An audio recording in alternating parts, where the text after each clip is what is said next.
रहीम अस्सलाम वालेकुम। हम पढ़ने जा रहे हैं drugs affecting haematology system pharmacology के रिवीजन का सेकंड पार्ट। सबसे पहले तो आपको हेमाटोलॉजिकल सिस्टम का पता होना चाहिए कि ये क्या है। तो हेमाटोलॉजी जब भी हम पढ़ते हैं तो उसमें हम ब्लड से रिलेटेड चीज़ें पढ़ते हैं, मतलब haematology is the study of blood. ठीक है। फिर जो हेमाटोलॉजिकल ड्रग्स हम पढ़ते हैं तो इसमें मतलब ब्लड के रिलेटेड जितने भी ड्रग्स होते हैं, जितने भी मेडिसिन होते हैं जो कि ब्लड में किसी न किसी तरीके से अपना काम करते हैं, ठीक है, वो पढ़ते हैं।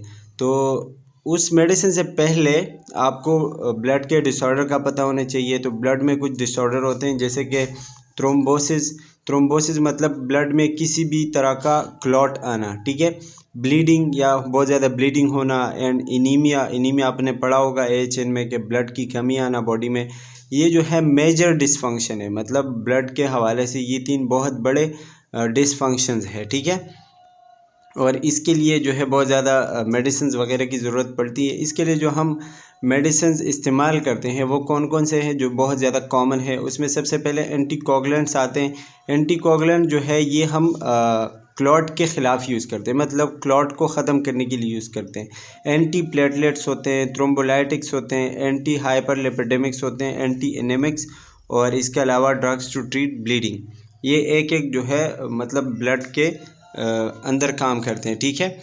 अच्छा, इसके अलावा ब्लड के कंपोनेंट्स क्या क्या है, मतलब ब्लड में कौन कौन सी चीज़ें आती हैं। तो सबसे पहले वाइट ब्लड सेल होते हैं जो कि बोन मैरो से प्रोड्यूस होते हैं। इसके अलावा आपके रेड ब्लड सेल होते हैं और प्लेटलेट्स होते हैं, ठीक है। ये आपके स्प्लीन और लीवर और किडनी से रेगुलेट होते हैं, मतलब आपके ये जो तीन ऑर्गन है ये स्पेशली ब्लड में बहुत ज़्यादा काम करते हैं। ब्लड को जो है साफ़ करते हैं, आपका ब्लड प्रेशर रेगुलेट करते हैं, ठीक है, और पूरी बॉडी तक पहुँचाते हैं। इसके अलावा रेड ब्लड सेल जो जहाँ से पैदा होते हैं या इसके प्रोडक्शन को हम क्या कहते हैं, एरिथ्रोपियोसिस कहते हैं। ये वर्ड याद रखना है। एरिथ्रोपियोसिस का मतलब होता है production of red blood cells, ठीक है। और ये जिस हार्मोन की थ्रू मतलब ये एरिथ्रोपियोसिस होता है या जो ये प्रोसेस एक्टिवेट होता है, उस हार्मोन को हम क्या कहते हैं, एरिथ्रोपोइटीन, EPO हम कहते हैं शॉर्ट में। तो ये दोनों वर्ड जो है आपको याद होने चाहिए। इसके अलावा प्लेटलेट्स जो है ये आपके ब्लड स्ट्रीम में रिलीज़ होते हैं। कौन से सेल से, मतलब कौन से सेल है जो कि प्लेटलेट्स प्रोड्यूस करते हैं, तो वो है मेगा कैरियोसाइट्स। मेगा कैरियोसाइट जो है इससे आपके प्लेटलेट्स प्रोड्यूस होते हैं और ये सेल्स आपके बोन मैरो में मौजूद होते हैं। तो ये कुछ बेसिक चीज़ें हैं जिसके बारे में आपको पता होने चाहिए। प्लेटलेट्स का दूसरा नाम है थ्रोम्बोसाइट्स, ठीक है, और ये आपके ब्लीडिंग को रोकती है। इसका जो नॉर्मल रेंज है वो 1,50,000 से लेके 4.5 लाख तक होता है पर माइक्रोलीटर ऑफ ब्लड।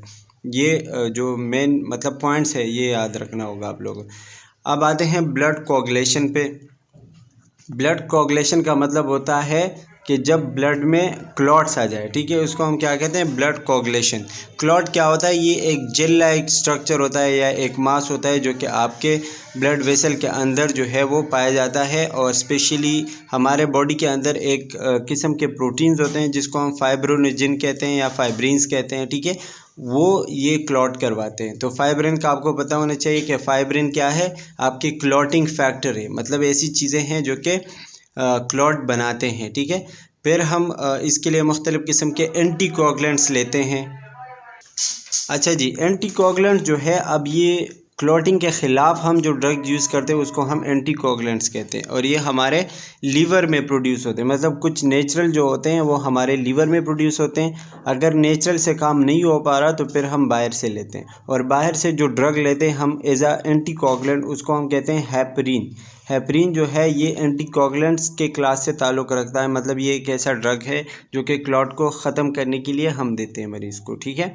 इसके बाद है थ्रोम्बोसिस। थ्रोम्बोसिस क्या है, is the formation of a blood clot. जैसे कि मैंने आपको बताया कि कोगुलेंट जो है वो ब्लड क्लॉटिंग है, लेकिन जो प्रोसेस होता है जिस तरीके से आपका क्लॉट बनता है उसको हम क्या कहते हैं, थ्रोम्बोसिस कहते हैं। और ये आपके ब्लड वेसल्स के अंदर या हार्ट के अंदर जो है वो प्रोड्यूस होता है। इससे क्या होता है कि आपका जो ब्लड फ्लो है वो रुक जाता है और आपकी पूरी बॉडी तक ब्लड सही से नहीं पहुंच पाती, ठीक है। अच्छा, इसके अलावा है एम्बोलिज़म। एम्बोलिज़म भी एक क्लॉट का किस्म है, लेकिन ये एक ऐसा क्लॉट होता है कि ये आपके वेन्स में घूमता रहता है, ठीक है, मतलब एक जगह पे मौजूद नहीं होता, ब्लड के साथ चलता रहता है ठीक है, और कभी ना कभी ये कोई आर्टरी या कोई वेन जो है वो ब्लॉक कर देता है, ठीक है, या ये कोई एयर बबल हो सकता है या कोई ब्लड क्लॉट हो सकता है, कुछ भी हो सकता है। लेकिन इसका जो है मेन आपको ये पता होना चाहिए कि एम्बोलिज्म जो है ये एक जगह पे नहीं रुकता, ये आपके ब्लड में घूमता रहता है, ठीक है।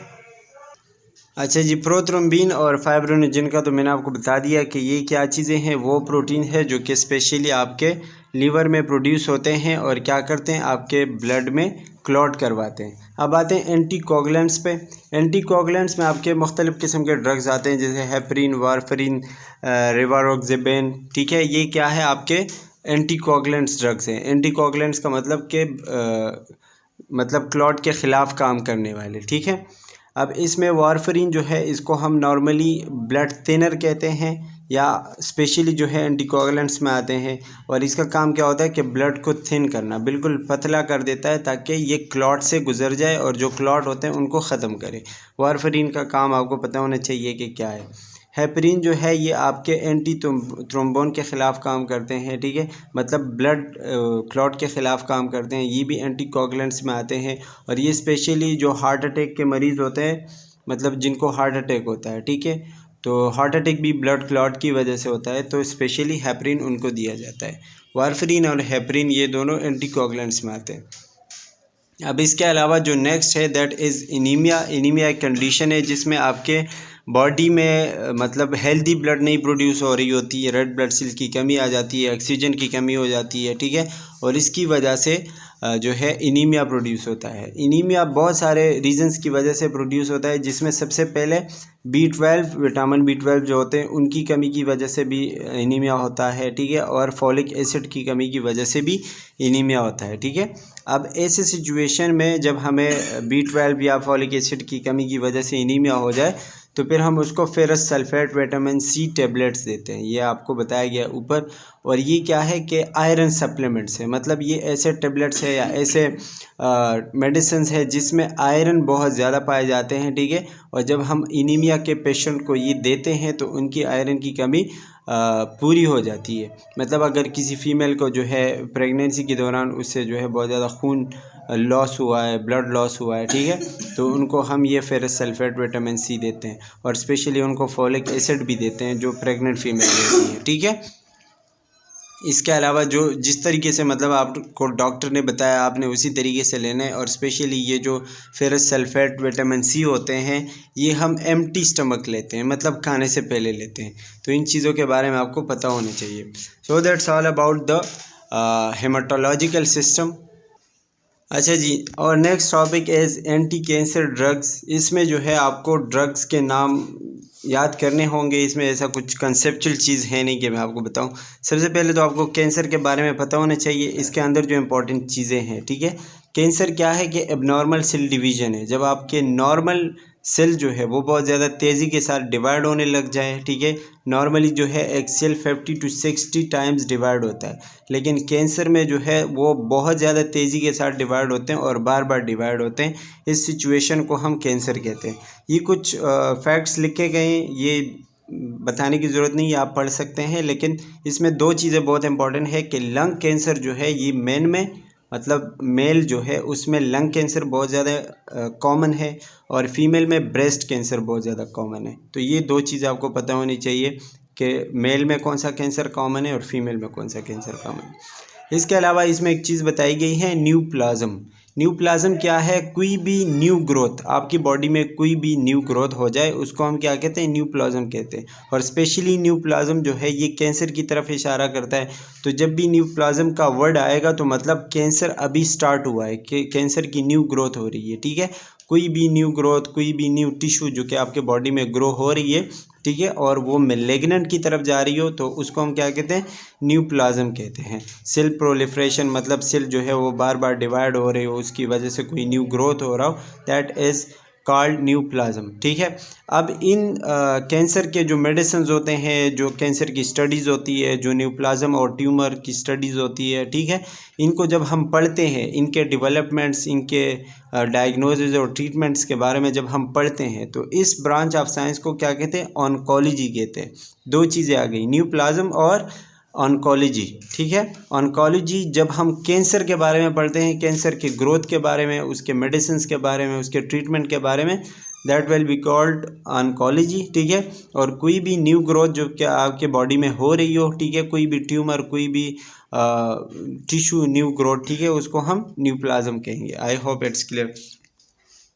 इसके बाद जो है बिनाइन और मेलेग्नेंट ट्यूमर के बारे में तो आपको पता होगा कि बिनाइन जो है वो स्लो होता है, मेलेग्नेंट फास्ट होता है। बिनाइन इतना ख़तरनाक नहीं होता और नॉन कैंसरस अक्सर होता है, ठीक है। लेकिन मेलेग्नेंट जो है वो बहुत ज़्यादा ख़तरनाक होता है, बहुत तेज़ी के साथ फैलता है, इन्वेसिव होता है, ठीक है, मेटास्टेसाइज होता है। और बिनाइन जो है वो फैलता नहीं है, मतलब मेटास्टेसाइज नहीं होता।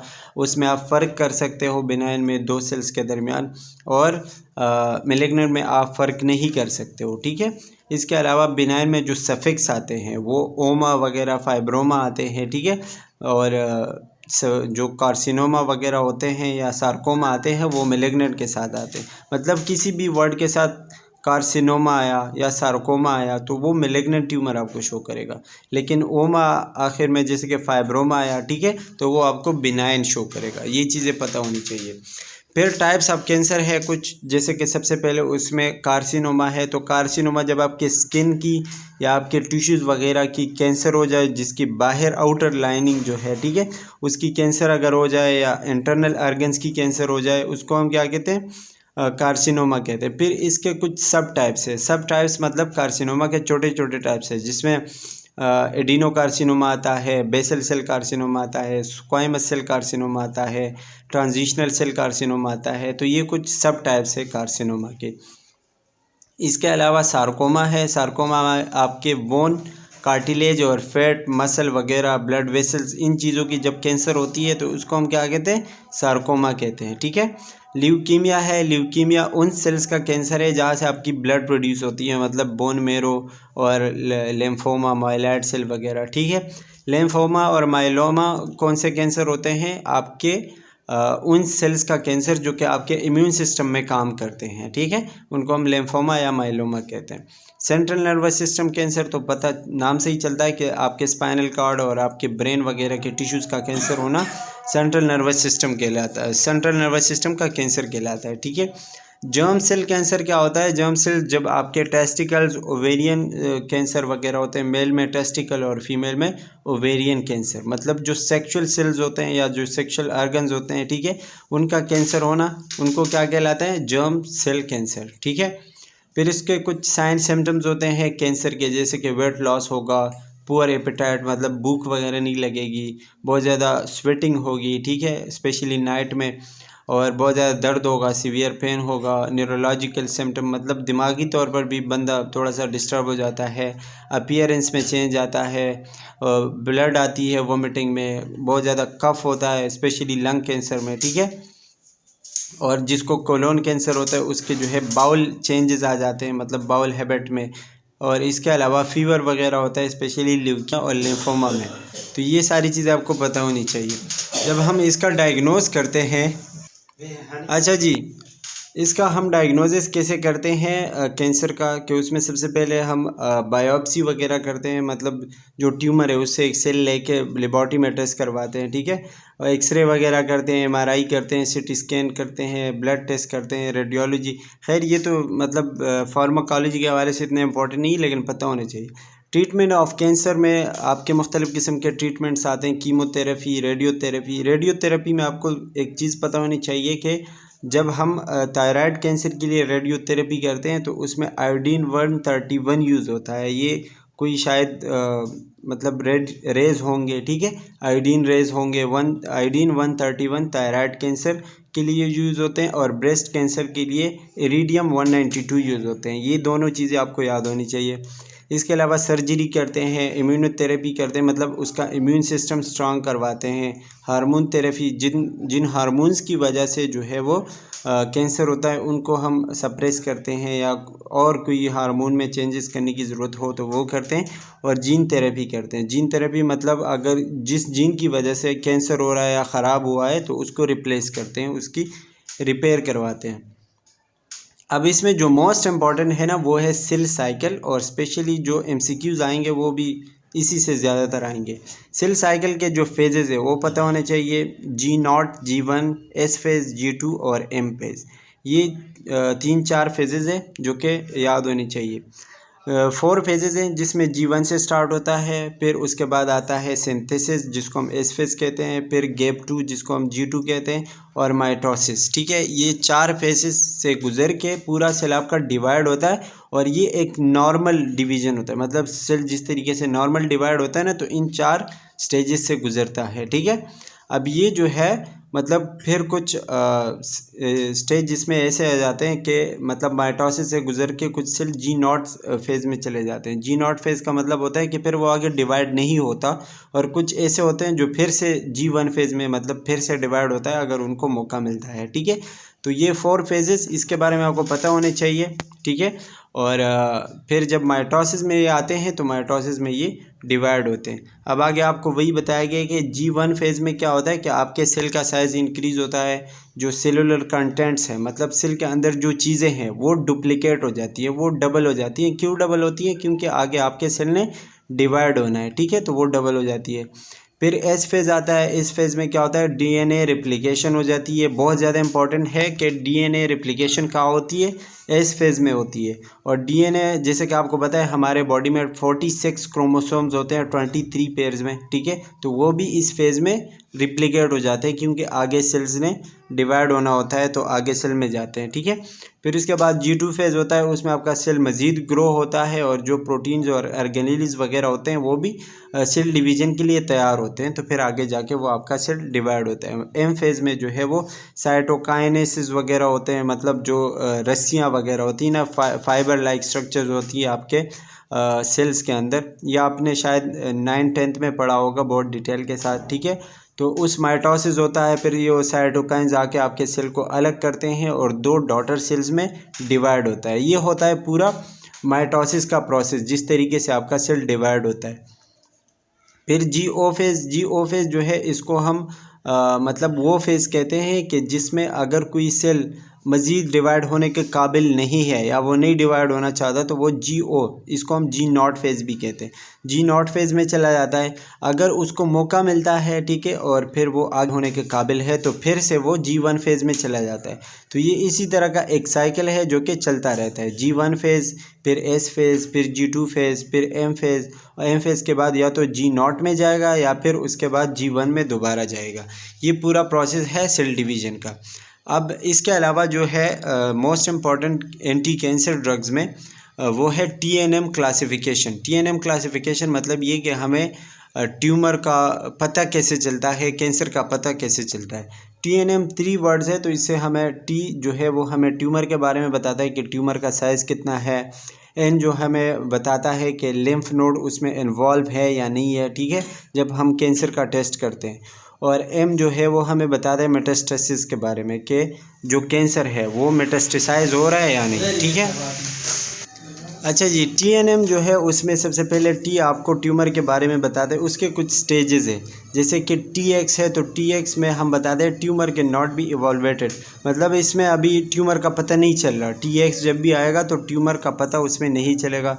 TIS आएगा, मतलब अभी ट्यूमर जो है वो NC2 है, कार्सिनोमा NC2 जिसको हम कहते हैं, मतलब ये है कार्सिनोमा अभी स्टार्ट होने वाला है या अभी अपने क्या कहते हैं कि स्टार्ट फेज़ में है। ठीक है, फिर उसके बाद आता है TO में जो है अभी वो कोई ख़ास साइन सिम्टम नहीं होते ट्यूमर के, मतलब T0 भी आप कह सकते हैं कि ट्यूमर अभी स्टार्ट नहीं हुआ। फिर T1 में जब जाता है तो उसका साइज़ इंक्रीज़ होता है, T2 में मज़ीद इंक्रीज़ होता है, T3 और T4 में और भी ज़्यादा इंक्रीज़ होता है। तो ये TX में आपको जो है वो ट्यूमर का साइज़ नहीं मिलेगा या बिल्कुल भी नहीं मिलेगा।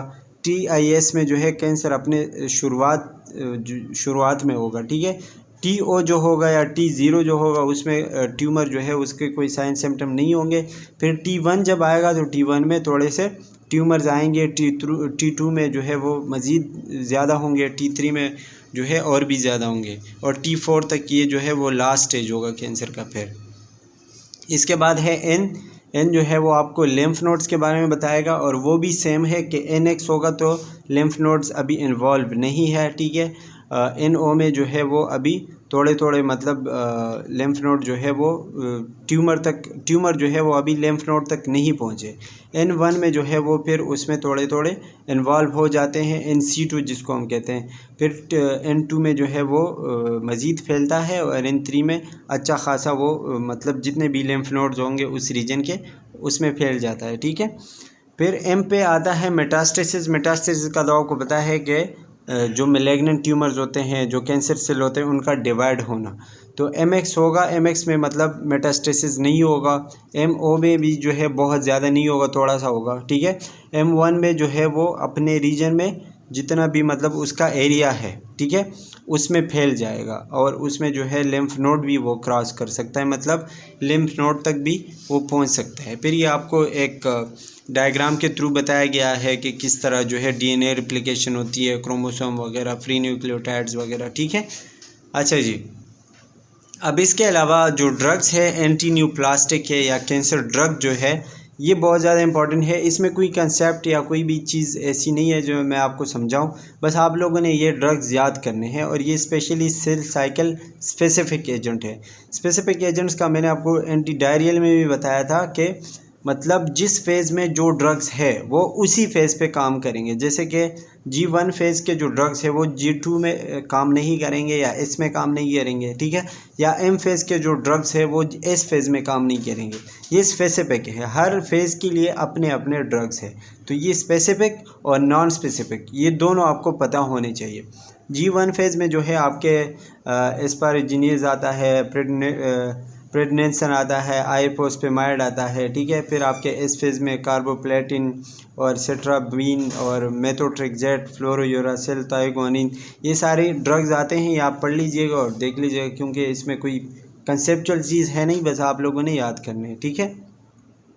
दूसरा जो है नॉन स्पेसिफिक एजेंट्स है। नॉन स्पेसिफिक एजेंट्स का मतलब ये कि ये आप जस्ट कैंसर के मरीज़ को देंगे, वो हर जगह पे काम करेंगे। G1 फेज़ में भी काम करेंगे, S पे भी काम करेंगे और M पे भी काम करेंगे और G2 में भी काम करेंगे, ठीक है। नॉन स्पेसिफिक इसलिए कहते हैं क्योंकि ये ख़ास स्पेसिफिक फेज़ के लिए नहीं है, हर जगह में काम करेंगे।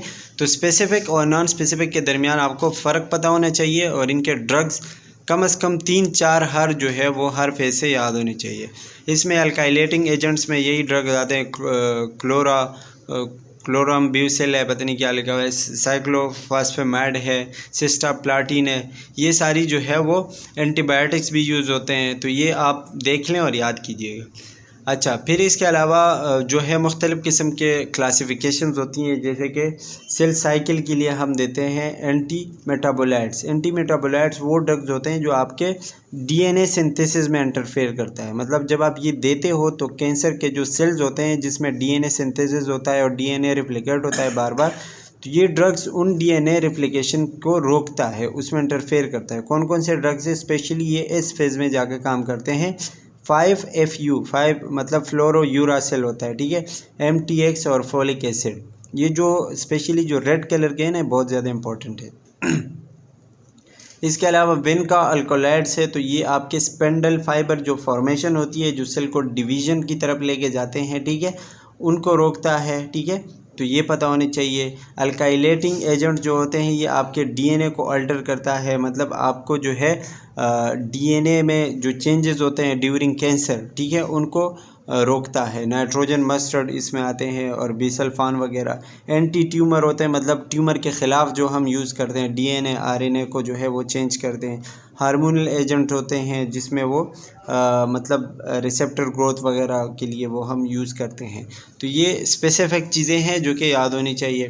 फिर वही आपको अल्काइलेटिंग एजेंट के ड्रग्स बताए गए हैं जिसके अंदर कुछ क्लासेस है। नाइट्रोजन मस्टर्ड में कौन से ड्रग्स आते हैं, नाइट्रोसोरियास में कौन से ड्रग्स आते हैं, अल्काइल सल्फोनेट्स में कौन से ड्रग्स आते हैं, ये सारी चीज़ें जो है याद करने के हैं। तो कुछ ना कुछ याद होना चाहिए इसमें से। अल्काइलेटिंग एजेंट्स का बताया गया है, वो तो मैंने आपको बता दिया कि आपके सेल में जाके जो है वो एक अनस्टेबल अल्काइल ग्रुप प्रोड्यूस करते हैं, जिसकी वजह से आपके सेल जो है वो मतलब ख़राब होते हैं और आपके जो मतलब कैंसर सेल है वो आगे डिवाइड नहीं हो पाते, ठीक है। इसके आपको टॉक्सिसिटी पता होनी चाहिए, मतलब इसके जो साइड इफ़ेक्ट है अल्काइलेटिंग एजेंट्स के। अल्काइलेटिंग एजेंट्स के टॉक्सिसिटी मतलब जो साइड इफ़ेक्ट होते हैं वो क्या है, नोज़िया, वोमिटिंग और इसके अलावा माइलोसप्रेशन। माइलोसप्रेशन मतलब ये कि आपके जो माइलॉइड सेल्स होते हैं, जहाँ से आपके red blood cell, white blood cell, platelets वगैरह होते हैं, वो सप्रेस हो जाते हैं, वो मज़ीद वो अच्छे से काम नहीं करते। तो ये इसका एक साइड इफ़ेक्ट है अल्काइलेटिंग एजेंट्स का, ये पता होना चाहिए, ठीक है।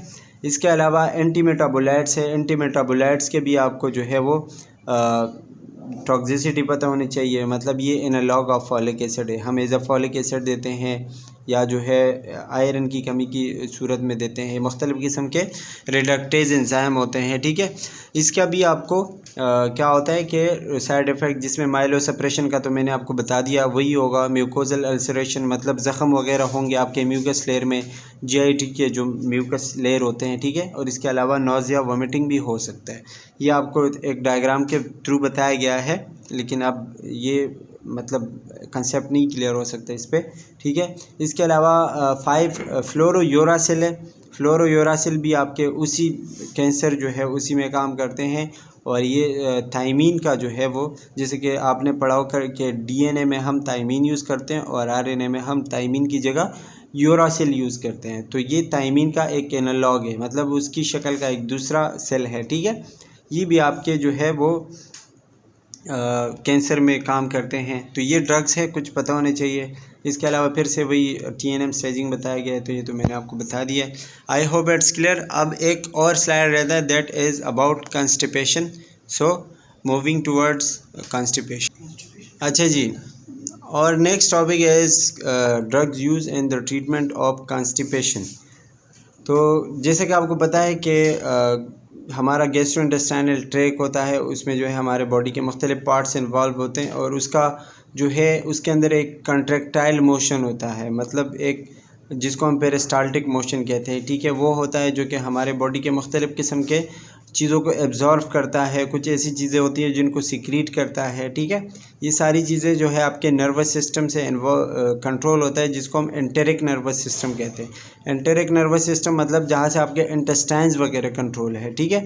इसमें जो है आपके स्मूथ मसल वगैरह इन्वॉल्व होते हैं और बहुत सारी चीज़ें इन्वॉल्व होती है। और इसमें स्पेशली आपके फ्लूइड का बहुत अहम किरदार होता है। नॉर्मली जो हम 8 to 9 लीटर फ्लूइड जो है वो यूज़ करते हैं हमारे बॉडी में, कभी एक्सोजेनस और कभी एंडोजेनस सोर्सेज के थ्रू आते हैं। मतलब कभी हम बाहर से पानी लेते हैं, कभी मेटाबॉलिक एक्टिविटीज़ की वजह से पानी बॉडी के अंदर ख़ुद पैदा होता है, उसको हम एंडोजेनस कहते हैं, ठीक है। अच्छा, इसके अलावा जो है आपके जो कोलोन है, मतलब आपके जो इंटेस्टाइन है, वो मुख्तलिफ़ प्रोसेस के थ्रू आपके बॉडी से फ्लूइड जो है वो लॉस करवाती है, ठीक है। और मुख्तलिफ़ किस्म के इसमें बाउल मूवमेंट्स आते हैं और यूरिन वगैरह, यूरिन पास करना आता है, बहुत सारी चीज़ें इसमें इन्वॉल्व होती है। अब इसके अंदर अक्सर कोई पैथोजेंस वगैरह आते हैं, कोई ड्रग आते हैं या कोई और मसला होता है, जिसकी वजह से आपके जीआई ट्रैक का जो नॉर्मल सिचुएशन है, जो नॉर्मल माहौल है, वो अल्टर हो जाता है, उसमें चेंजेस आते हैं, ठीक है। और उसकी वजह से आपके जो फ्लूइड का बैलेंस है वो ख़राब हो जाता है, इम्बैलेंस हो जाता है, ठीक है। जिसकी वजह से आपकी जीआई ट्रैक की जो मोटिलिटी है, मतलब जो उसका मूवमेंट है, वो डिस्टर्ब हो जाता है। उसकी वजह से आपके जो है एक्सेसिव फ्लूइड लॉस होता है, मतलब आपकी बॉडी में जो है फ्लूइड की कमी आ जाती है, पानी बहुत ज़्यादा बाहर की तरफ निकल रहा होता है, ठीक है। तो उसकी वजह से आपके बाउल मूवमेंट्स पे इफ़ेक्ट होता है और आपको कॉन्स्टिपेशन हो जाता है, जिसकी वजह से आपको मतलब बाउल मूवमेंट सही नहीं होती और आपके जो फीसेस वगैरह होते हैं वो बॉडी के अंदर जमा होने लगते हैं, ठीक है। इसको हम क्या कहते हैं, कॉन्स्टिपेशन कहते हैं। अब इस कॉन्स्टिपेशन को ख़त्म करने के लिए हम फिर मुख्तलिफ़ किस्म के तरीके यूज़ करते हैं। कॉन्स्टिपेशन का जैसे कि मैंने आपको बता दिया कि decrease frequency and difficulty in initiation passage, मतलब फ्रीक्वेंसी कम होती है स्टूल पास करने की, ठीक है। और अगर बंदा पास करने की कोशिश भी कर रहा है तो उसको बहुत ज़्यादा तकलीफ़ होती है, बहुत स्मॉल वॉल्यूम में फीसेस जो है वो पास होते हैं और इनकम्प्लीट एवाकुएशन होती है। इनकम्प्लीट एवाकुएशन मतलब ये कि आपको ये नहीं लगा कि हाँ बिल्कुल मतलब जितना भी फीसेस वगैरह थे वो पास हो गए, ठीक है। अच्छा, इसके अलावा जो है वो लेस फ्रीक्वेंट होता है, मतलब बहुत ज़्यादा कम फीसेस वगैरह पास होते हैं, ये तो मैंने आपको पहले ही बता दिया।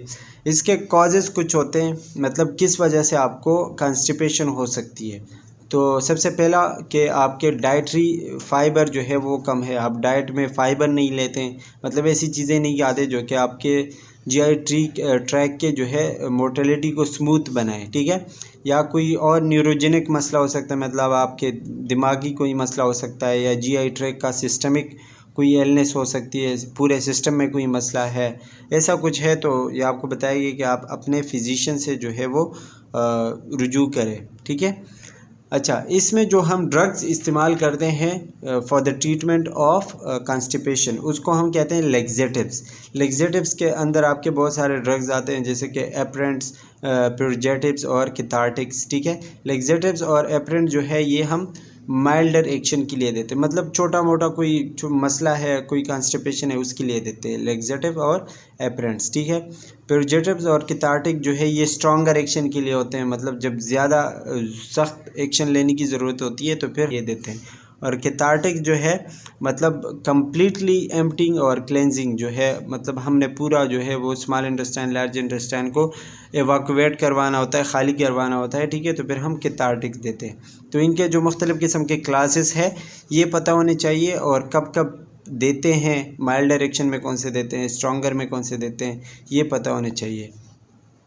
अच्छा, अब ये जो लेक्सेटिव्स और प्यूरजेटिव्स होते हैं ये स्पेशली कैथार्टिक्स में ही आते हैं, लेकिन फिर हम ये देखते हैं लेक्सेटिव्स में जो है लेक्सेटिव स्पेशली वो ड्रग्स होते हैं जो कि आपके स्टूल को पास करवाते हैं, ठीक है।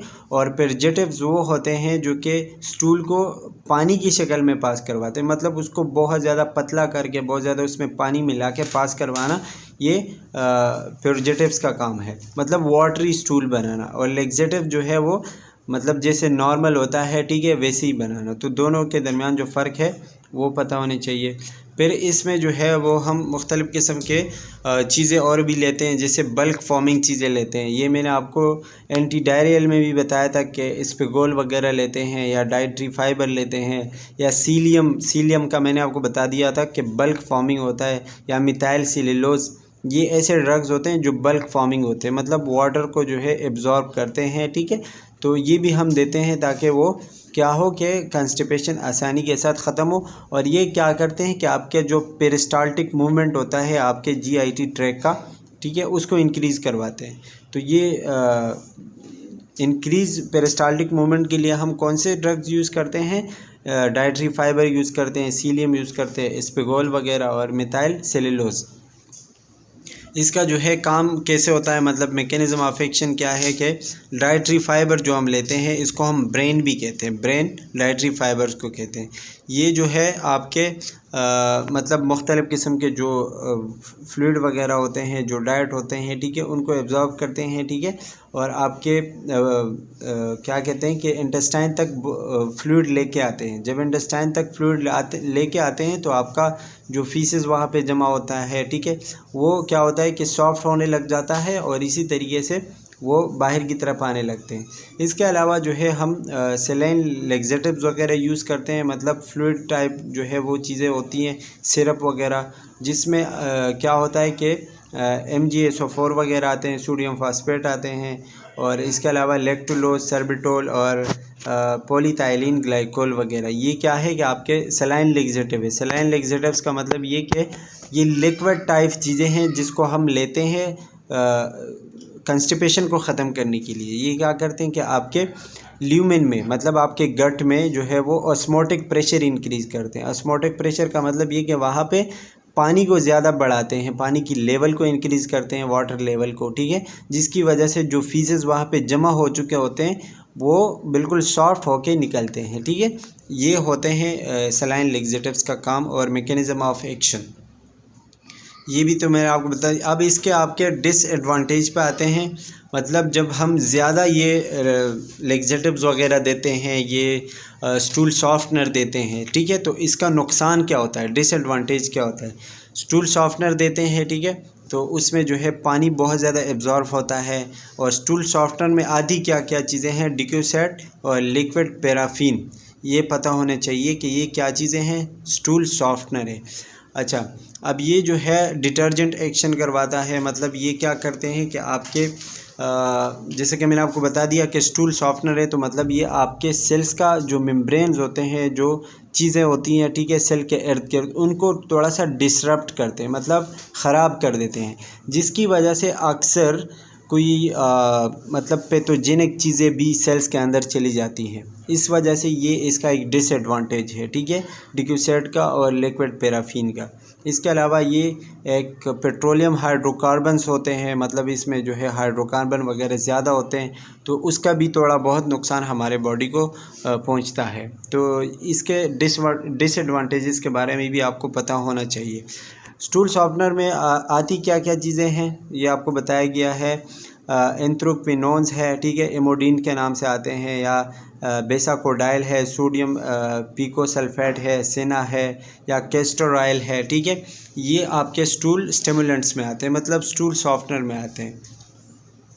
अच्छा, अब इसके अलावा जो मोस्ट इम्पॉर्टेंट है ना स्टूल सॉफ्टनर में या कंस्टिपेशन के ड्रग्स में, वो ये है कॉन्ट्रा इंडिकेशन और इसके साइड इफ़ेक्ट्स, कि ये आपको बिल्कुल याद होना चाहिए। स्टूल सॉफ्टनर के कॉन्ट्रा इंडिकेशंस क्या है? कॉन्ट्रा इंडिकेशन का मतलब होता है कि ये आप बिल्कुल भी नहीं देंगे। किन किन मरीज़ों को नहीं देंगे? उन मरीज़ों को नहीं देंगे जिनको इंटेस्टाइनल ऑब्स्ट्रक्शन हो, मतलब जिनका इंटेस्टाइन किसी और वजह से, किसी और मसले की वजह से ख़राब हो, ऑब्स्ट्रक्ट हो, जाम हुआ हो, ठीक है, तो आप उसको ये कंस्टिपेशन वाले ड्रग्स होते हैं या स्टूल सॉफ्टनर है, ये नहीं देंगे, ठीक है। इसके अलावा किसी को एब्डोमिनल कंडीशन है, कोई मतलब सर्जरी हुई है या कोई एक्सीडेंट हुआ है या कोई और मसला है, ठीक है, तो उनको आप ये ड्रग्स नहीं देंगे। या किसी को अपेंडिक्स का मसला है, अपेंडिसाइटिस है, या कोई बहुत ज़्यादा पेन है एब्डोमिन में, तो उनको आप ये ड्रग्स नहीं दे सकते। ये होते हैं कॉन्ट्रा इंडिकेशंस। कॉन्ट्रा इंडिकेशंस का मतलब ये होता है कि बिल्कुल भी नहीं देना है ऐसे मरीज़ों को। अब इसके कुछ साइड इफ़ेक्ट्स होते हैं। साइड इफ़ेक्ट मतलब आपने ड्रग दे दिया और उसका कोई इफ़ेक्ट आया मरीज़ के ऊपर, ठीक है, तो क्या क्या साइड इफ़ेक्ट आ सकते हैं उसमें? एब्डोमिनल क्रैम्पिंग, मतलब जो मरोड़ वगैरह आते हैं, ठीक है, एब्डोमिन में। एक्सेसिव डायरिया हो सकता है क्योंकि आपने स्टूल को पास करने के लिए दी है, ठीक है, तो स्टूल पास करने के साथ साथ उसको जब स्टूल पास होगा तो ज़्यादा डायरिया भी हो सकता है, मतलब एक्सेसिव लेग्जेटिव के ज़्यादा यूज़ करने की वजह से डायरिया भी हो सकता है। इसके अलावा नोज़िया, वोमिटिंग वगैरह हो सकता है। स्पिनिंग सेंसेशन मतलब चक्कर वगैरह आ सकता है, ठीक है, और वोमिटिंग वगैरह हो सकती है। अब इसके अलावा ब्रेस्ट स्टूल चार्ट है, मतलब इसमें जो है कौन से स्टूल नॉर्मल होते हैं, कौन से जो है वो हार्ड होते हैं, मतलब कंस्टिपेशन, और कौन से डायरिया के जैसे होते हैं, ये आप देख लें। आप टाइप 1, टाइप 2 और ये टाइप 7 तक है, तो इससे आपको पता चलेगा, ठीक है। इसके अलावा नर्सिंग रिस्पॉन्सिबिलिटीज़ क्या है कि मतलब आपके पास कोई मरीज़ आया कंस्टिपेशन को लेके, तो आपने उसका बाउल असेसमेंट करना है, मतलब नॉर्मल है या नहीं है, ठीक है। स्टूल कैरेक्टरिस्टिक देखने हैं, जैसे कि इससे पहले चार्ट है उसमें आपने देखना होगा, ठीक है। और फ्रीक्वेंसी ऑफ स्टूल, मतलब कितनी बार ज़्यादा है ये स्टूल पास करने, ठीक है, तो ये पता होना चाहिए। इम्प्लीमेंटेशन तो वही है कि आपने क्या क्या चीज़ें उसको देनी है, डॉक्टर ने जो प्रिस्क्रिप्शन किया वो चीज़ देनी है उसको, जो है प्लेंटी ऑफ वाटर देना है, मतलब वाटर बहुत ज़्यादा देना है, फाइबर रिच डाइट देना है, ठीक है, और जितने भी फिज़िकल एक्टिविटी मतलब एक्सरसाइज वगैरह करवाना है। और इसके अलावा सेम टाइम जो है आपने उसको बताना है कि हर दिन आप सेम टाइम पे जो है वो बाउल मूवमेंट मतलब पास करेंगे, जो भी फीसेस हो आपने फीसेस का जो है आपने एक क्या करना है कि मतलब एक शेड्यूल बनाना है कि इस टाइम पे मैंने जाना है, ठीक है। इसके अलावा अगर बाउल पैटर्न में कोई चेंजेस वगैरह आते हैं, कोई कॉम्प्लिकेशन है या कोई और मसला है, तो वो आपने नोट करना है। And that's all about the pharmacology part 2. Thank you for watching. Take care. Bye bye.